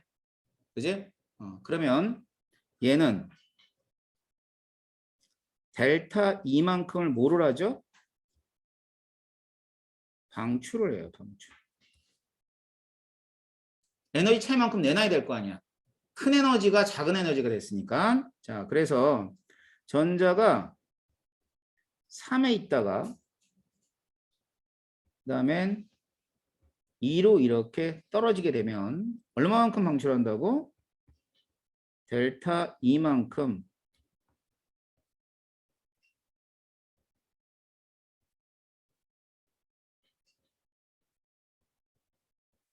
방출을 하는 겁니다. 그럼 델타 1 한번 구해볼게요. 얘들아 차이 구할 때 어떻게 구하죠? 큰 거에 작은 거 빼죠? 작은 거에 큰 거 빼죠? 그렇죠. 큰 거에 작은 거. 그럼 큰 거에 작은 거 뭐냐면 N3에 있는 전자 에너지가 더 크지. 그지? 그러니까 E3에서 E2를 빼주면 되겠다. 그죠? 자, 그럼 얘를 3월 여기다 대입해서 쓰고요. 2를 여기다 대입해서 쓰면 되겠다. 그죠? 그대로 써볼게요. 마이너스 A 쓰고 9분의 1인가? 이렇게. 자, 마이너스 가로치고 마이너스 A 쓰고 여기는 몇 분의 몇이야? 4분의 1인가? 이렇게 되겠죠. 자, 그래서 이걸 좀 간단하게 보게 되면 A를 상수니까 빼고요. 얘를 4분의 1 마이너스 9분의 1 이렇게 쓰면 되겠다. 그치? 계산하면 얼마 나오니? 36분의 5 나와요. 네. 36분의 5가 계산이 되네요. 이게 델타 2예요.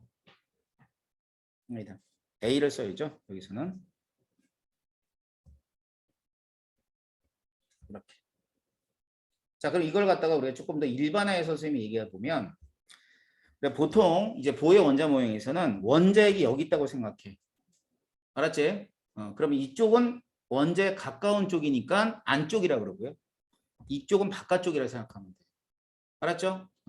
자, 그래가지고 식을 만들어 보면 델타 E는 A 이렇게 쓰고 n의 제곱분의 1 마이너스 n의 제곱분의 1인데 앞에 있는 n은 안쪽 껍질, 얘는 바깥쪽 n이다 이런 뜻이에요.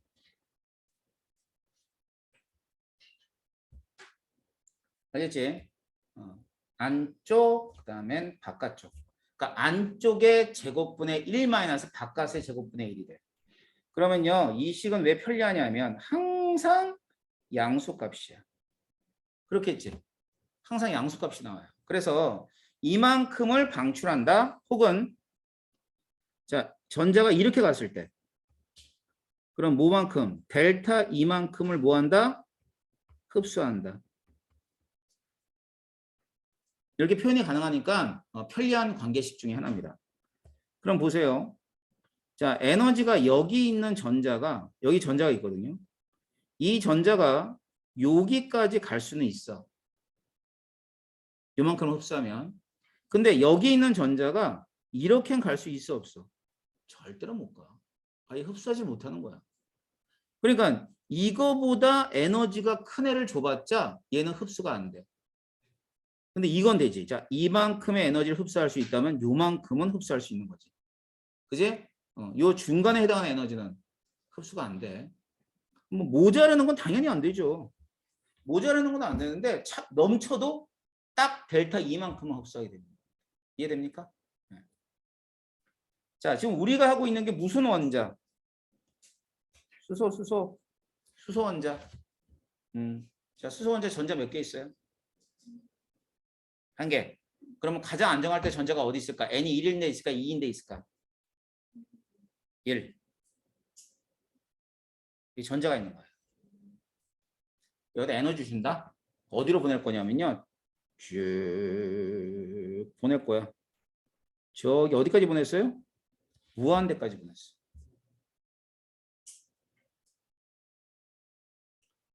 그러면 델타 2만큼이 들어가죠. 이게 얼마 무슨 값이야? 델타 2는 A잖아요. 여기가 마이너스 A인데 여기는 0이잖아. 그럼 차이는 얼마야? A지. 그지? 그러면 이 A라고 하는 값은 전자를 어디로 보내주는 거야? 무한대로 보내주는 거야. 자, 이거를 간단하게 뭐라 그러냐면 이온화라 그래. 알았지? 그러니까 수소가 수소 이온이 되는 거지. 그러면 이때 A라고 하는 걸 우리가 단지 비례상수로만 따졌는데 이 A는 어떤 의미를 가지고 있어? 이온화 에너지의 의미를 가지고 있는 거야.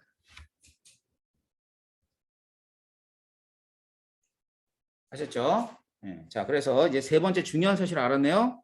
세 번째 중요한 사실은 자, A라고 하는 값은 뭐에 해당한다? 이온화 에너지에 해당한다.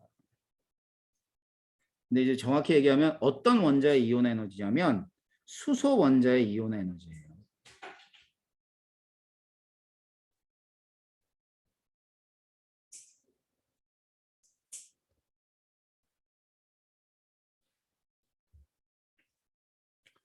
자, 그래서 이 값은 이렇게 됩니다.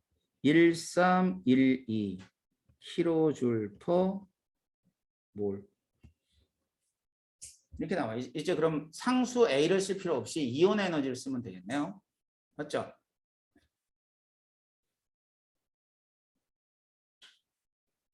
오케이. 자, 그래서 자, 우리가 여기까지 알아낸 사실은 이런 겁니다. 전자의 저기 에너지 준위는 마이너스 이온화 에너지의 n의 제곱분의 1이다. n의 제곱분의 1이다. 이거 알아냈죠?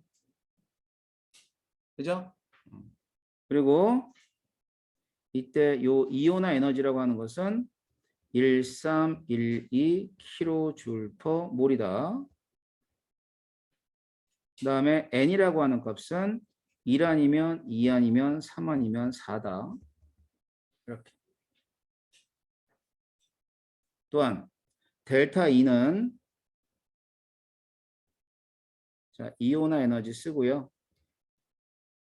n의 제곱분의 1 마이너스 n의 제곱분의 1인데 앞에 있는 애는 안쪽 껍질, 뒤에 있는 애는 바깥 껍질.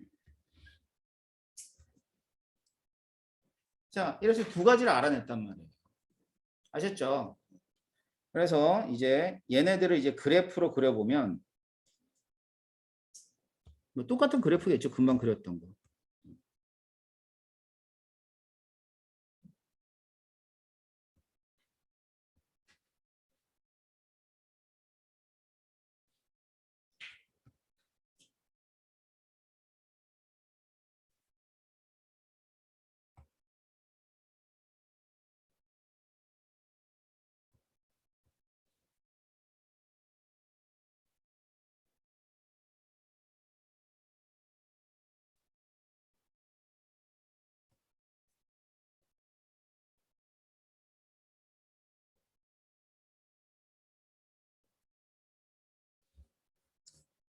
자, 그럼 여기가 n이 2가 되고 n이 3이 되고 여기는 마이너스 이온화 에너지가 되고 얘는 마이너스 4분의 이온화 에너지가 될 것이고 요 마이너스 9분의 이온화 에너지가 될 거란 말이에요. 알겠지? 맨 처음에 그 발머란 사람이 말이죠. 발머란 사람 있지. 그 발머란 사람이 발견한 그 수식 그거는 눈에 보이는 빛이었죠. 그 눈에 보이는 빛은 가시광선인데 얘는 전자가 n이 2로만 떨어질 때 그러니까 이런 빛이지. 자, 무한대에서 2로 떨어지고 또 여기서도 떨어지고 여기서도 떨어지고 이렇게 떨어진단 말이에요. 이건 어느 영역? 가시광선 영역. 이거 이제 그 수학 선생님 이름을 따라서 발머 계열이다라고 얘기해줘요. 그럼 이게 맨 처음에 발견된 거야. 그럼 얘들아, 왜 가시광선에 해당하는 게 먼저 발견됐을까? 왜 그랬을까? 왜 그랬냐면 이유는 한 가지예요. 필름이지, 필름. 지금은 필름을 안 쓰죠. 필름이 뭔지는 알죠? 그 필름을 만든 사람이 코닥이라는 사람이야. 들어봤나? 코닥. 지금은 되게 큰 회사예요. 코닥이라는. 근데 그 사람이 필름을 만들었을 때 팔아먹을 거 아니야. 그 사람은 장사꾼이니까 기술자이자 장사꾼이잖아. 그럼 자기가 필름 만들었는데 적외선이나 자외선을 그 이렇게 감광을 하는 그런 필름을 만들 필요가 있어 없어? 없지. 우리는 가시광선을 감광하는 필름 먼저 만들어야죠. 그잖아. 그래 팔아먹지. 사람들이 자외선 보이지도 않는 거 뭐하러 보고 앉았겠어. 그래서 그 필름 때문에 맨 처음에 발견이 된 거야. 근데 그 이후에 자외선도 이렇게 감광이 되고 이렇게 해서 그 디텍트가 되고 그다음에 적외선도 디텍트가 되는 뭘 저기 만들었을까? 필름 만들었겠지. 그래야 실험을 똑같이 한 거야. 그랬더니만 n이 1로 떨어지는 빛들을 이제 또 발견한 거예요.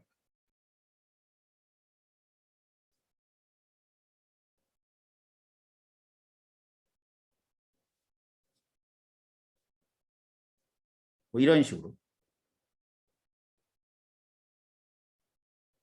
알았죠? 그래서 뭐 2에서 1로, 3에서 1로, 4에서 1로 이런 식으로 계속 나오는 애들이 있는데 얘들이 어디 애들이냐면 이게 자외선 쪽이야. 자외선. 이게 이제 사람 이름이 라이먼이야. 라이먼. 그래서 라이먼 계열이라고 명칭을 붙였어요. 그러나선 또 n이 3으로 떨어지는 경우도 있어요. 4에서 3, 5에서 3, 6에서 3, 무한대 3 이런 식으로 떨어집니다. 그럼 여기 있는 빛은 적외선이에요. 이 사람 이름은 파시엔이야. 파시엔. 파시엔. 파시엔 계열. 알았어요? 그래서 유치하게 이런 문제도 돼요. 자외선은 무슨 계열이니? 라이먼 계열. 가시광선은 발모 계열. 적외선은 파시엔 계열. 자, 대가리만 따면 자라, 가발, 적파. 자라가 대머리지. 자라 머리 없잖아, 대머리. 그래서 자라가 대머리인데 가발을 쓴 거야. 그래서 적을 깨부수러 이제 가는 거지. 졸라 느리게 가겠네. 자라니까. 자라가 느린가 그럼? 자라 빨라. 자라 진짜 빠른데. 아, 일단 다 큰 자라는 좀 느리겠다, 그지? 새끼 자라들은 되게 빠르던데.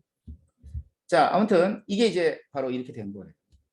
그럼 이제 보라는 사람이 이런 걸 완성했잖아. 그러니까 또 잘난 척을 해야 될 거 아니야.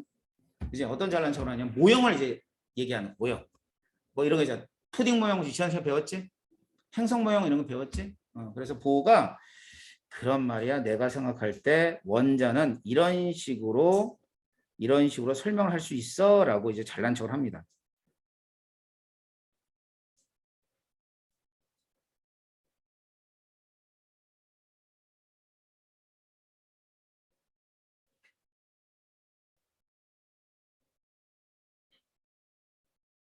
이렇게. 그러니까 뭐 계속 이제 이게 이렇게 그 껍질처럼 돼 있는 애들이 계속 있겠죠. 그래서 이 사람은 처음으로 껍질이라는 표현을 쓰고요. 그다음에 궤도라는 표현도 같이 써요. 같은 말이야. 전자 껍질이냐, 전자의 궤도냐 같은 얘기입니다. 근데 이게 진짜 껍질이 아니야. 아니지, 뭐 원자가 양파냐 껍질이 이렇게. 근데 뭐를 표현하기 위해서 그렇게 됐냐면 에너지가 불연속적이라는 걸 표현하기 위해서 이걸 설명을 한 거야. 알았지? 그래야지 뭐 명칭도 붙여요. 이거 K 껍질, L 껍질, M 껍질, N 껍질이라고 막 이름을 붙여요. 숫자는 N이 1일 때, N이 2일 때, N이 3일 때, N이 4가 될 때.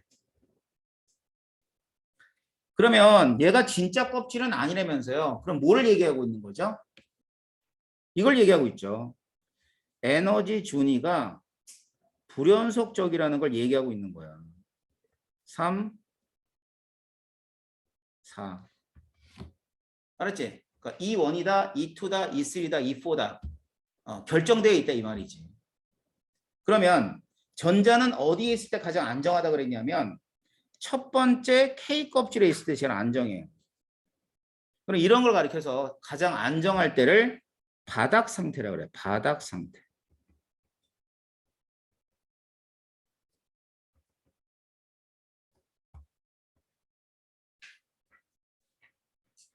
자, 무슨 상태를 한다고?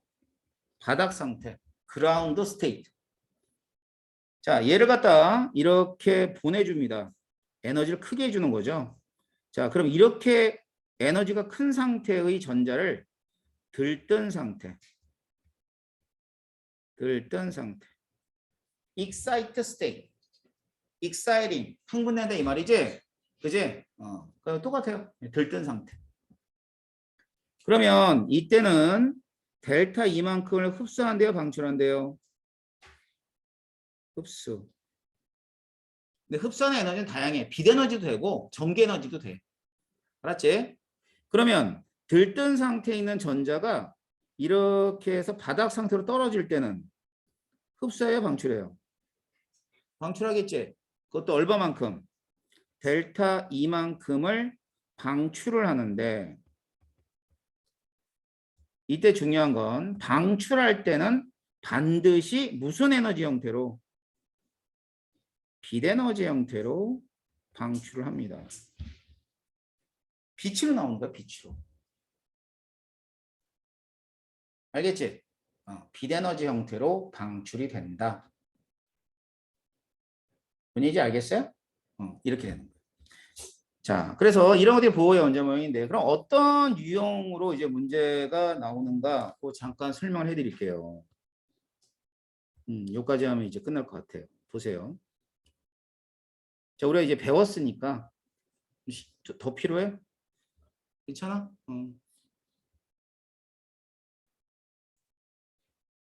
자, 예를 들어서 이제 어떤 예제냐면 이런 예제예요.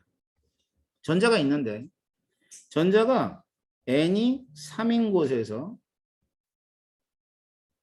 n인 1인 곳으로 갔어요. 또 전자는 4인 곳에서 2인 곳으로 갔고요. 전자가 2에서 3으로 갔어요. 전자는 1에 있다가 2로 갔어요. 자, 이쪽 이렇게 이런 방향으로 자, 3에서 1. 자, 흡수 방출부터 얘기하자. 에너지 흡수 아니면 방출? 방출.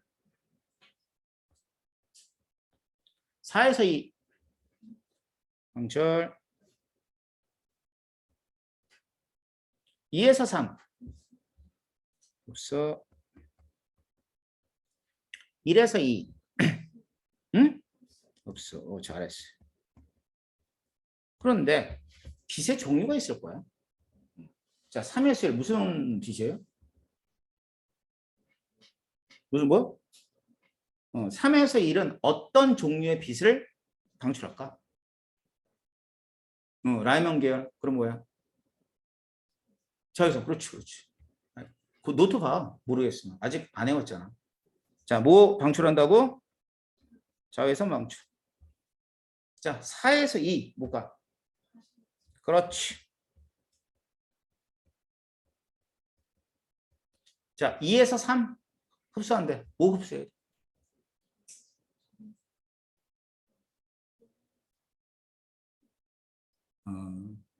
자, 선생님 저기 쉽게 가르쳐 줄게. 빛의 종류는 작은 숫자를 따라가. 1이지. 그래서 자외선 방출. 2지. 가시광선. 자, 2, 3 어느 게 작아? 2가 작지? 뭐 흡수해야 돼? 그렇지. 쉽죠? 가시광선 흡수하는 거야. 2, 3, 4, 2, 2, 4 전부 다 작은 숫자가 2잖아. 그럼 가시광선을 흡수하거나 방출하는 거야. 그 다음 거 해볼까? 1, 2 어느 게 작아 숫자가? 적죠? 무슨 빛? 그렇지. 자, 이런 식으로 빛의 종류를 판단하는 거야. 알았어? 어떤 경우가 있어도 작은 숫자에 해당하는 빛을 흡수하거나 방출한다. 이렇게 보면 돼요. 자, 하나 더 볼게요.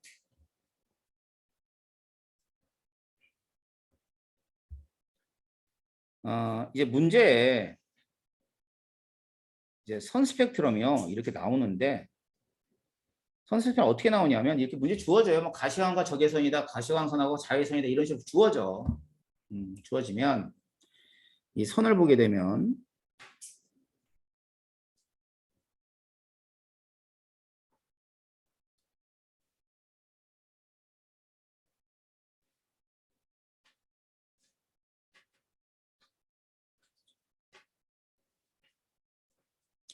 자, 선들이 이렇게 주어지고요. 그 다음에는 656 나노미터하고 486 나노미터. 자, 이런 식으로 주어져요. 뭐 파장이 다 주어질 수도 있고 몇 개만 주어질 수도 있어. 자, 그럼 보세요. 왼쪽으로 가고 오른쪽으로 할 때 생각하자. 먼저 왼쪽으로 갈 때 파장이 길어져, 짧아져? 어이, 잘했어요. 짧아져요, 파장이. 그리고 파장이 짧다는 얘기는 에너지가 어떻다는 얘기죠? 크다. 에너지가 크다. 자, 그러면 주어질 때 자외선 가시광선 영역이 주어졌다면 계열이 두 개가 나온 거야. 붙여놓은 거죠, 선 스펙트럼을. 그지? 그러면 뭘 보냐면은 여기 있죠? 간격이 좁아지면서 한 계열이에요. 여기 봐. 간격이 좁아졌지, 여기서. 그다음에 여기서부터 여기 좁아졌지. 그러니까 이쪽 계열과 이쪽 계열은 각각 따로따로의 계열인 거야. 이해되나? 자, 그러면 이렇게가 한 계열, 이렇게가 또 뭐가 돼? 또 한 계열이 이렇게 되는 거야. 그럼 몇 가지 빛을 붙여놓은 거야? 두 가지 빛을 붙여놓은 거야. 그렇다면 왼쪽 부분은 무슨 빛일까? 왼쪽. 어이, 잘했어. 자외선. 오른쪽 빛은? 오른쪽은 가시광선이지. 내가 뭐라 그랬어? 가시광선, 자외선 아니면 가시광선, 적외선들이 많이 나온다고 그랬지? 그러니까 가시광선 항상 껴. 그러니까 이건 뭐라고 해야 돼? 가시광선. 괜찮아요? 자, 그러면 특정한 선 스펙트럼을 제가 한번 써볼게요. A, B, C, D. 그러면 이게 방출되는 거니까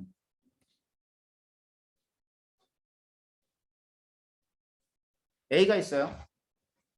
자, A는 자외선이니까 어디로 전이할 때 빛이죠? 1. 그러면 어디에서 1로 전이할까?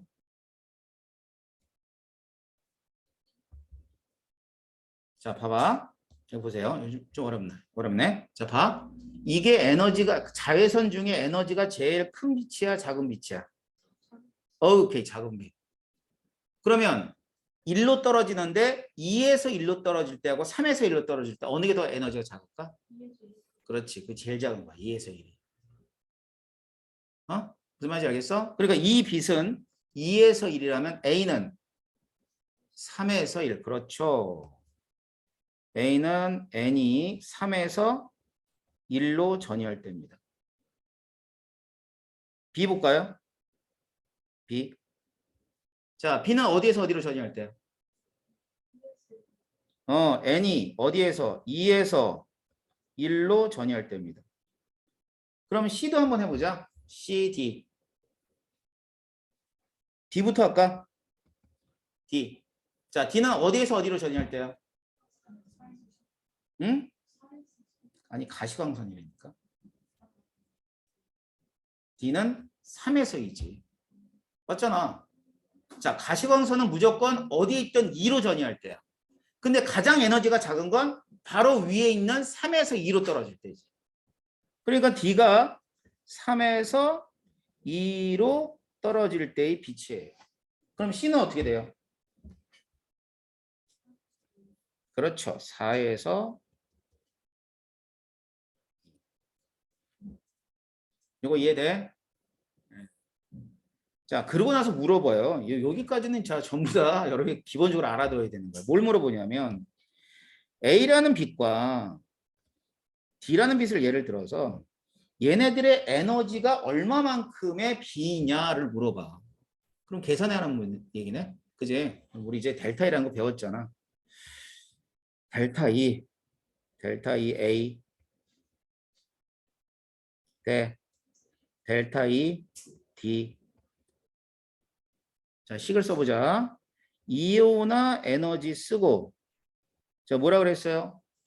안쪽 껍질이니까 1에서 그 3에서 1이면 안쪽 껍질이 1이야 3이야? 1. 그럼 어떻게 돼? 1 마이너스 몇 분의 몇? 9분의 1이네. 요거 대 D죠? D. D는 이온화 에너지. 안쪽 껍질 얼마야? 2. 그럼 몇 분의 몇? 4분의 1 마이너스 얼마예요? 9분의 1이 되겠죠? 그럼 양쪽에 얘 지워지고 숫자만 따지면 몇 대 몇이 나와? 이런 걸 산수라 그러죠. 응? 16대 5. 좀 더? 좀 더? 그렇지. 알았지? 아니, 그러니까 서두를 필요는 없어. 맞춰야지. 아직은 여러분들 속도를 낼 나이는 아니니까. 32대 5가 나옵니다. 자, 그럼 구했죠? 두 번째 파장이 있어. 파장. 이거 파장 아니냐? 파장. 그지? 이거 파장인데 얘는 656이 주어졌어. 얘 몰라. 근데 몇 대 몇인가는 알 수 있을 거 아니야. 그지? 그러면 A 파장과 D 파장의 B는 몇 대 몇이라 얘기해. 자, 에너지와 파장은 비례, 반비례? 반비례, 반비례. 아까 했잖아. 진동수와 비례, 파장과는 반비례. 집에서 복습 좀 해. 그럼 몇 대 몇이야? 5대 32가 되는 거죠.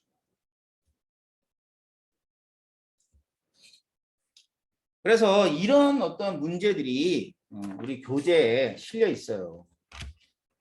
여러분들이 이제 숙제가 좀 늘어났네요. 하나 더 해가지고.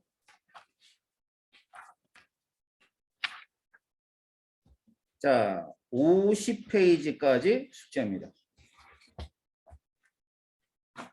얼마 안 되죠? 네. 내일 다음 시간에 오면요. 50페이지까지 문제 한번 여러분들 질문을 받고 그 다음에 또 다음 과정 들어가요. 필기 열심히 하세요. 알겠죠? 그 다음에 하나 더 알려줄 건 지금 선생님이 이제 패드로 이제 진행을 하잖아. 패드로 진행하는 이유는 녹화를 해요. 아까 그 영어 들었어?